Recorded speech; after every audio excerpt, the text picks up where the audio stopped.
Imagine for a moment that somewhere in the middle of Texas there was a large foreign military base, say Chinese or Russian.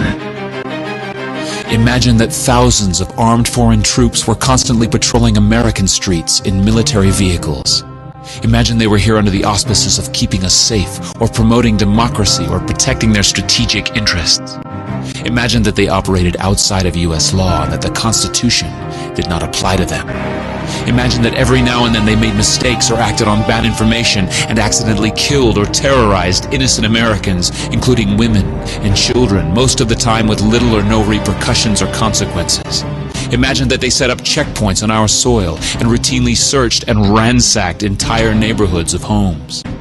Imagine if Americans were fearful of these foreign troops and overwhelmingly thought America would be better off without their presence. Imagine if some Americans were so angry about them being in Texas that they actually joined together to fight them off in defense of our soil and sovereignty because leadership in government refused or were unable to do so. Imagine that those Americans were labeled terrorists or insurgents for their defensive actions and routinely killed or captured or tortured by the foreign troops on our land.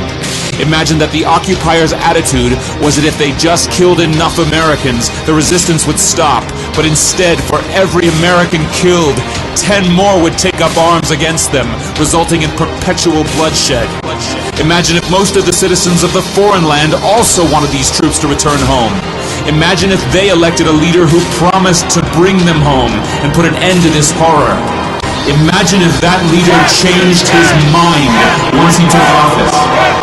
The reality is that our military presence on foreign soil is as offensive to the people that live there as armed Chinese troops would be if they were stationed in Texas.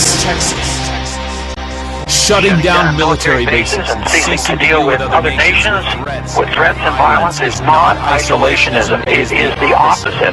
Opening ourselves up to friendship, honest trade, and diplomacy is the foreign policy of peace and prosperity.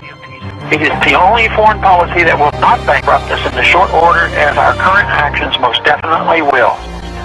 I share the disappointment of the American people in the foreign policy rhetoric coming from the administration.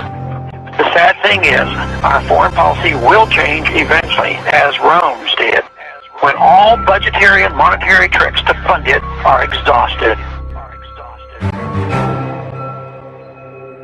Click here to learn how Ron Paul is America's strongest presidential candidate on national defense. Or get involved and click here to learn how to register to vote in 2012.